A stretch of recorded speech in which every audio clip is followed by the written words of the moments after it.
જો તમારે અમારી સાથે જોડાઈ રહેવું છે તો લાઈક કરો અને સબસ્ક્રાઇબ કરો નવા વિડીયો જોવા માટે। બે જણા હતા, શું વાતો કરે ખબર હે?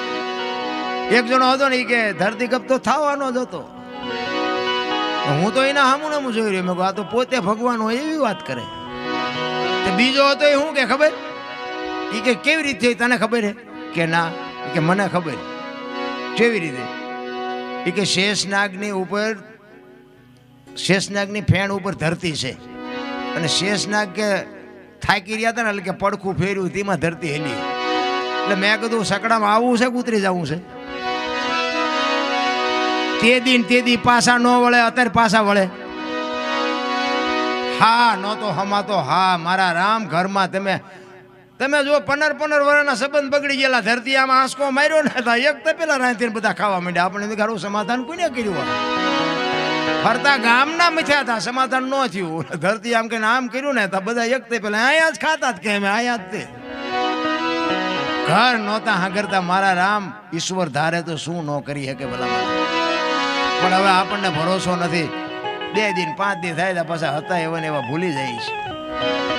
ધરતીકંપ ક્યારે આવ્યો હતો, કેટલી તીવ્રતાનો હતો, કઈ તારીખ હતી, કયો વાર હતો? અમારું સુરેન્દ્રનગર જિલ્લાના મૂળી તાલુકાનું ટીકર ગામ, ત્યાંનો અમારો એક ભીખાભાઈ રબારી આઝાદ દુનિયામાં છે નહીં, પણ એક અમારી ભજનની દુનિયાનો ભીષ્મ હતો। આ ધરતીકંપની વાત એને લખી છે। પોતે હતો સાદો માણા, માલધારી માણા હતો, કેડિયું ધોતિયું એવું પહેરે, સ્ટેજ ઉપર બેઠો હોય તો તમને કંટાળો આવે કે ઓલાને ક્યાં ચડાવ્યો, પણ પેટી ઉપર બેહે પછી તમે કાન પકડાવી દે તમને, પછી તમને એમ થાય કે બીજા કોઈને સાંભળવા જ નથી, એને જ સાંભળવો છે। એવો બાપુ સાહિત્યકાર, એવો ભજનાનંદી પુરુષ, એને આ ધરતીકંપની વાત લખેલી। ધરતીકંપ ક્યારે આવ્યો હતો, કયો વાર હતો, કઈ તારીખ હતી, ક્યાં એનો લાવારસ નીકળ્યો અને ક્યાંથી ક્યાં હાલ્યો અને ક્યાંથી બંધ પડ્યો એની તમને યાદી કરાવો।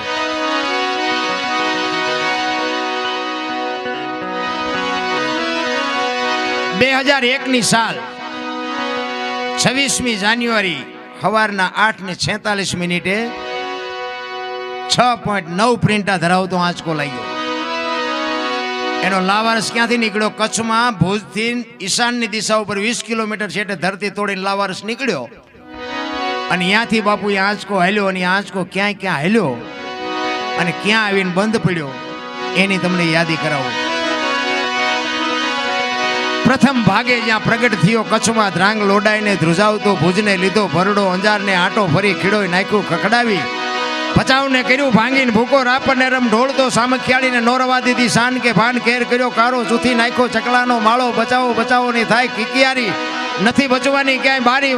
ત્યાંથી ઉભા રણમાં આવ્યો માળિયા માથે તે મોરબીના ઉડાડ્યા મોર, જામનગર માથે જડી બોલાવતો, હાલારનો પકડ્યો હાથ બહુ ધૂણાવી બારાડી, જુનાગઢિયા લીધા ઝપટમાં ડોલાયો, દક્ષિણનો દરિયો ત્યાંથી પાછો ફર્યો, ભાવનગરને ભડકાવતો, વલભીપુર નાખ્યું વલોવી, નોરવા દીધી શાન કે ભાન, કેર કર્યો કારો, ચૂથી નાખ્યો ચકલાનો માળો, બચાવો બચાવોની થાય કિકિયારી, નથી બચવાની ક્યાંય બારી। વલભીપુરમાંથી વસુટો ગોહિલવાડમાં ગુંજાણો, પોણા ભાગનું લીધું પાલીતાણા, બજરંગ બાપાની મેરથી બગદાણાથી બારો હાલ્યો, કાઠિયાવાડ કમકમાવતો, રાજકોટમાં રેલાણો 8 નંબર રોડે અથડાનો ચોટીલા હોરો થઈ, સાયલાને કરી શાન લીમડીને મારતો ગયો લપાટ, ધોળકા તંતુકા ધ્રુજાવતો, ભરૂચના ઉડાડ્યા ભમરા, સુરતને કરી શાન વાપી નાખ્યું ઉલોવી, નોરવા દીધી શાન કે ભાન, કેર કર્યો કારો, ચૂથી નાખ્યો ચકલાનો માળો, બચાવો બચાવોની થાય કિકિયારી, નથી બચવાની ક્યાંય બારી। વાપીમાંથી વસુટો અમેરિકા જાતા હાળાથી પાછો પરવડ્યો, પાકિસ્તાનમાં કરાચીના ઉડાડ્યા કાગડા, દીવાડાની રોલાવતો, વળતો વળ્યો અડધું લીધું અમદાવાદ, સાણંદ સોસરો થઈ લખતરને લગભગાવતો, વઢવાણના પાડ્યા વાટ જોર કરી, જોરાવનગર માથે મનાણો, રતનપરને રમઢોળતો, સુરેન્દ્રનગર સોસરો થઈ દુધરેજના દેવળે દેખાણો, ઝાલાવાડ માથે ઝકડ બોલાવતો, ધાંગધ્રાને ધ્રુજાવતો, હળવદ નાખ્યું હલબલાવી, રણની ટીકરને ટાળતો, સરા સોસરો થઈ દુધઈના દેવળે દર્શન કરતો, ખાંડડીને ખકડાવતો, મૂળીમાં જે મલકાણો ત્યાંથી વળતો વળ્યો આવ્યો મારા ટીકર ગામમાં આવીને કર્યું ટીખળ, ગામડે ગામડે ભૂકંપ તારા ભણકારા ભણે ભીખો રબારી, આવું કેમ કર્યું કીર્તન? એવો બાપુ ધરતીકંપ આમ દુનિયા ધ્રુસાવી નાખી, માણાને ક્યાંય હા ન। તેથી અમે સુરેન્દ્રનગર હતા ને એટલે મહેતા માર્કેટમાં દોડા દોડી કરવા માંડ્યા। મેં કીધું ક્યાં જાવું, મુંબઈ સુધી ડકબકે માંડી દોડવા, ક્યાં જાવું? ઈશ્વર છે ને, ઈશ્વર આખી જગતની લગામ એના હાથમાં છે। કોઈ કહેતું હોય ને કે મારાથી હાલે છે એ વસ્તુ ખોટી છે। જો તમારે અમારી સાથે જોડાઈ રહેવું છે તો લાઈક કરો અને સબસ્ક્રાઇબ કરો નવા નવા વિડીયો જોવા માટે. ઈ ત્રાજુ લઈને જ બેઠો છે, કોણ શું કરે છે ને. મને એક ભાઈ કહેતા હતા, મને કે ભગવાન ભગવાન જેવું કાંઈ છે નહીં, તમે રેરિયા ડીંગો ડીંગ હાલો કાંકો હોય. પણ મેં કીધું એવું ન હોય, ભગવાન તો હોય. તું ન માન તો મારે કે તને મનાવો નથી, પણ મને કે ભગવાન છે એનો પુરાવો શું. એટલે મેં કીધું તને તારો કાન છે કાન? તો કે હા. મેં કીધું દેખાય? કે દેખાતો નથી. છે ક્યાં? એ કે અહીંયા. મેં નથી દેખાતો ને. કે ના. મેં તને તારો કાન ન દેખાતો હોય ભગવાન દેખાય? નકર આંખને કાન ને જે 4 આંગળનું છેટું છે ને બેટા, એટલું જ છેટું છે. તું શું કાળા ધોળા કરસ ને બધી એને ખબર છે, પણ આ કાન છે ને એનો તને ભરોસો છે, ને ઓલો છે ને એનો તને ભરોસો નથી. વસ્તુ આટલી છે. તમને ને મને બાપુ આ મોકો મળ્યો છે, આનંદ કરી લેવાનો છે. બાકી મરી જવાનું છે વાત પાકી છે ને. એમાં અત્યારે તો હમણાં તો નવરાત્રીમાં તો જ્યારે મોબાઈલ ખોલી હતા કે અહીંયા 2 એટેકમાં ગયા, અહીંયા 3 એટેકમાં ગયા, એટેકનું હાલ્યું છે તો વાત જવા દો. હવે આમાં ચારે બાપુ આ ઓલો નળ બંધ થાય એમ નળ બંધ થઈ જાય, શું કરું? અમુક નથી અમારા મને 2-3 જણાને 3 બલૂન ચડાવ્યા. મેં ફરો વગર મફત બલૂન મળ્યા હોય તો ચાલો ફેરવો. એમને હમું નથી ડોક્ટરોને, પણ આપણી કઈ ખામી છે ને કે આ બલૂનની જરૂર ન પડે.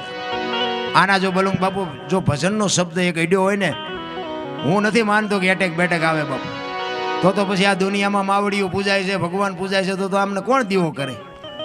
પણ તમારી સુરતા હોવી જોઈએ, તમારો અહીંયા લગાવ હોવો જોઈએ. સવારામ સાહેબ બાપુ બજાણાની બજારમાં વાણી કરતો હોય કે સુરતા સુગડ સમેટે સાહેબ ઘટમાં ભેટે, તીરથ વ્રત બહુ કરે જાય બદરીને બેટે, પડ્યું ત્યાં ગોતે નહીં ગોતે શેટે શેટે, આદલ તો અંતરમાં રહેશે મારા બાપ ભજન કરો તો ભેટે. આ એક શબ્દ બાપુ જબુમાં એના ઘરે હોતી તેને હોરો કાઢી નાખ્યો કે આ મને જ કહે છે. આપણે આખી રાત દેવી તો કે યાદ કઈ રહ્યું જ નહીં. શું કરવું? અમારે શું કરવું? અમને તો એમ થાય કે આમાં 5 જણાને જો કંઈક અસર થાય ને એટલે અમને એમ થાય કે અમારી રાત સુધરી જાય. અમારે કોઈને વેરાગ નથી લગાડો. અમે મથી છે અમારા હાટું, તમારા હાટું મથતાય નથી. આ તો ગંગા હાલી જાય, પીવો ન પીવો તમારી મોજ. પણ સમર્પણ ભાવ, જેનો ત્યાગ ભાવ હોય ને એ જ આ જગતમાં કંઈક કરી શકે. સમર્પણ છે ને આ 2 જ વ્યક્તિએ કર્યું છે આ દુનિયામાં. તમને ખબર ન હોય તો કહી દઉં. એક આ દીકરીઓ સમર્પણ કરી શકે ને એક સંત સમર્પણ કરી શકે, બાકી કોઈની તાકાત નથી. આ તમે કદાચ 50,000 ઉડાડી દો એને સમર્પણ ન કહેવાય. એ તો તમારા એટલા માણા વચ્ચે નામ કમાવવું એટલે ઉડાડો. બાકી 18 વર્ષ સુધી બાપના ઘરે દીકરી રહી હોય ને, અને બાપ જેથી લગ્ન કરે ને તેથી હરફ કાંચડી ઉતારીને વયો જાય, એમ દીકરી વહી જાય કે હવે આ ઘર મારું નથી, પારકા પોતાના કરે, આને સમર્પણ કહેવાય. જો તમારે અમારી સાથે જોડાઈ રહેવું છે તો લાઈક કરો અને સબસ્ક્રાઇબ કરો નવા નવા વિડીયો જોવા માટે.